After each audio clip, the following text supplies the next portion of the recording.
Hello friends, आज के video में हम पढ़ेंगे हॉर्स लैटिट्यूड के बारे में, जिसको अश्व अक्षांश भी कहते हैं, और जानेंगे क्या है इससे रिलेटेड स्टोरी।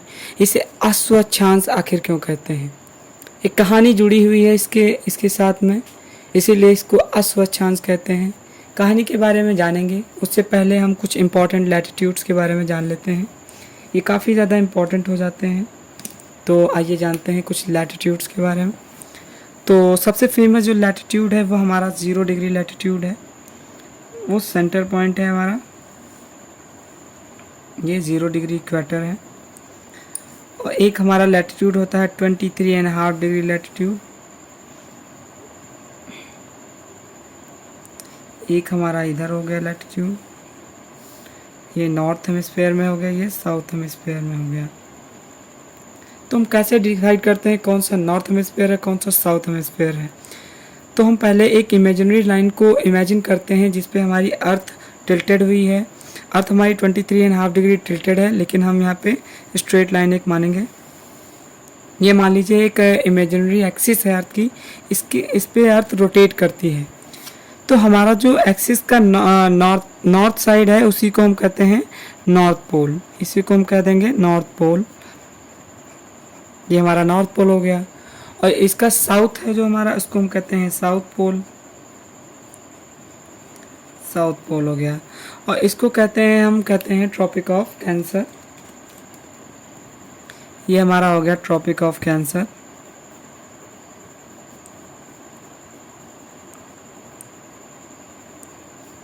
ये हो गया हमारा ट्रॉपिक ऑफ कैप्रिकॉर्न,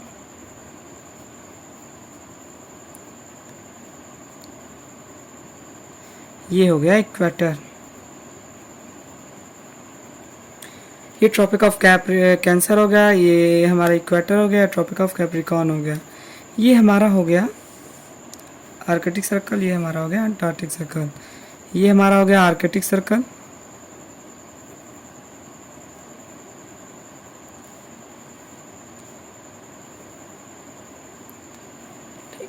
और ये हमारा हो गया अंटार्कटिक।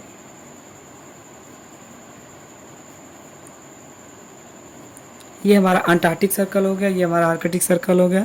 ये जो हमारी एक्सिस है जिस पे अर्थ घूमती है, उसी के नॉर्थ पोल को हम नॉर्थ पोल कहते हैं, और उसके साउथ साइड को साउथ पोल कहते हैं। इक्वी डिस्टेंस, इधर से भी इक्वी डिस्टेंस इधर आ जाए और इधर से भी इक्वी डिस्टेंस, यहाँ पे हमारा इक्वेटर हो जाता है। इसके पैरेलल जो लाइन्स हैं उन्हीं को हम लैटिट्यूड्स कहते हैं। तो आज हम पढ़ने वाले हैं हॉर्सशू लैटिट्यूड के बारे में, क्या है आखिर और उससे रिलेटेड कहानी क्या है। अभी हम जानेंगे उससे रिलेटेड कहानी क्या है। तो हमारा हॉर्सशू लैटिट्यूड जो है, हॉर्स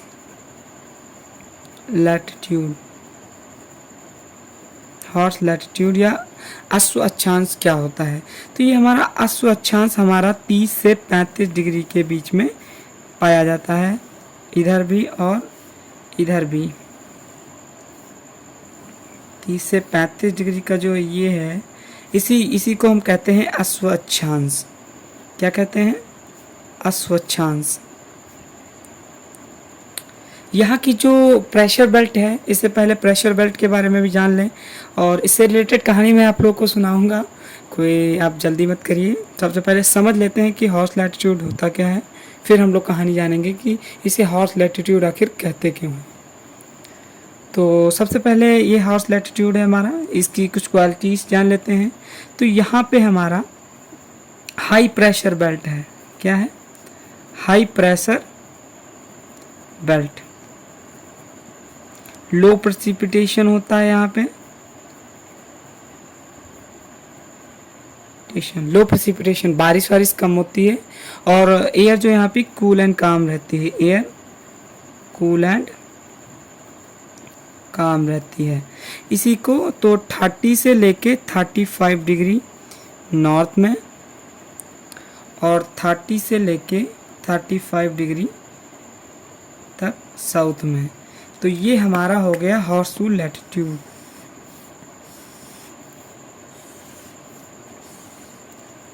मेन बात जो है हमको इसमें जो जाननी है वो समझ लीजिए कि हमारा जो इक्वेटर है, यहाँ पे जो सन रेज हैं, सन रेज इस पे जब पड़ती हैं, सन की रेज, जो हमारी डायरेक्ट सन रेज पड़ती हैं तो यहाँ की एयर जो है वो गर्म हो जाती है, एयर उठ जाती है।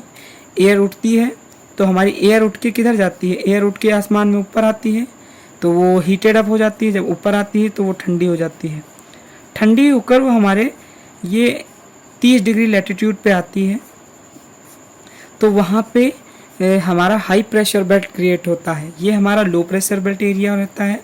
ठीक, तो यहाँ पे जब एयर राइज अप होगी तो वहाँ पे लो प्रेशर एरिया जनरेट होगा और इधर का एयर जब उठ के यहाँ पे रीजन में आएगी, ये वाले रीजन में एयर जो यहाँ से उठ के यहाँ पे आएगी तो यहाँ पे हमारा कौन सा एरिया क्रिएट होगा, very high pressure region create होगा। ये हमारा लो प्रेशर बेल्ट है, ये हमारा हाई प्रेशर बेल्ट बनेगा।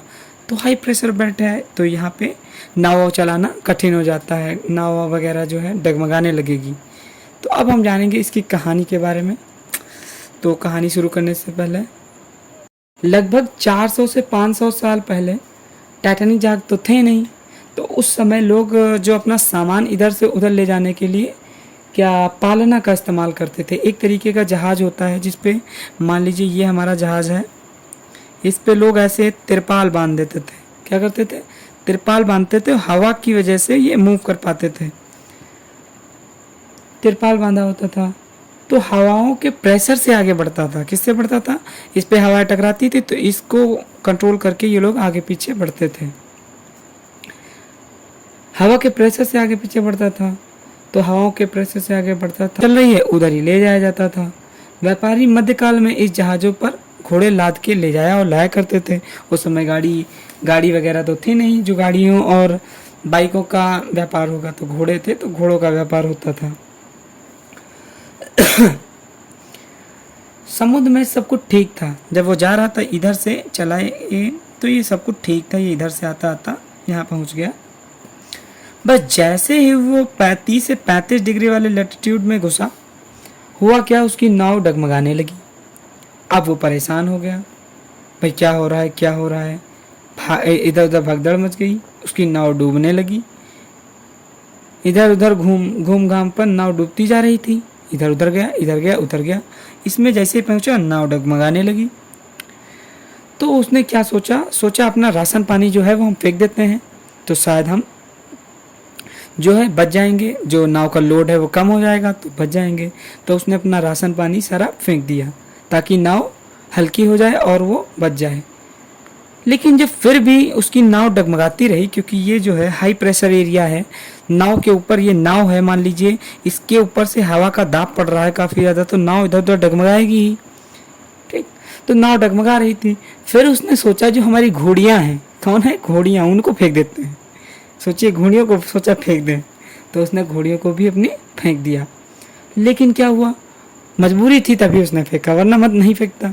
लेकिन जब उसने अपने घोड़ियों को भी फेंक दिया, उसके बाद भी उसका नाव डगमगाता रहा, वो नहीं संभाल पा रहा था अपने नाव को, तो फिर से मजबूरी आ गई। तब उसके पास जो घोड़े वगैरह बचे थे तो उसने अपने घोड़े भी ये उठा के फेंकना शुरू किया। मजबूरी में घोड़े को फेंका। इसके बाद भी जब नाव डोलना बंद नहीं हुआ तो वह नाव लेकर भागा और ऐसे जैसे करके इस हॉर्स लैटिट्यूड को पार कर गया। ठीक है, तो इस हॉर्स लैटिट्यूड को अपना जब इधर उधर पार कर गया तब उसको रिलैक्सेशन हुआ कि चलो हम बच गए। वह यह सोच रहा था कि उसने घोड़े फेंक दिए और अपना सामान सब फेंक दिया, इसकी वजह से वह बच गया। लेकिन ऐसा नहीं था, इसकी वजह से वो नहीं बचा था। जो हमारे जोग्राफर्स हैं तब उन्होंने बाद में बताया कि जो इक्वेटर है वहाँ की जो गर्म हवाएं हैं वो राइज अप करती हैं ऊपर, फिर वो आसमान में चली जाती हैं। वो क्या हुई, आसमान में उठी हवाएं उठी, वो राइज अप हुई, वो हीट अप थी, सन की रेज पड़ती हैं डायरेक्टली इक्वेटर पे, तो यहाँ की हवाएं उठी। जब हवाएं उठी तो ऊपर उठी तो कूल डाउन अप हुई। जब कूल हुई तो वो जाके कहाँ पे गिरी जाके, तो वो जाके हमारे इस वाले रीजन में 30 से 35 वाले रीजन में जाके गिरी जाके, तो वहाँ पे हाई प्रेशर एरिया क्रिएट हो गया। कौन सा area, high pressure area, low pressure area था। ये हाई प्रेशर एरिया, ये इक्वेटोरियल लो प्रेशर एरिया है, ये हाई प्रेशर एरिया है। तो यहाँ पे नाव के ऊपर प्रेशर पड़ रहा था, इसलिए नाव ऐसे से डगमगा रही थी, लेकिन वो बेचारा समझ नहीं पाया। मतलब तो ये डर इसलिए गया होगा क्योंकि ये थोड़ा सा एरिया थोड़ा है, क्योंकि मान लीजिए क्योंकि एक लैटिट्यूड लगभग 111 किलोमीटर था होता है, कितना होता है 111 किलोमीटर। तो 5 किलोमीटर की जो डिग्री है, ये 5 किलोमीटर छोटा एरिया नहीं है, काफ़ी ज़्यादा एरिया है।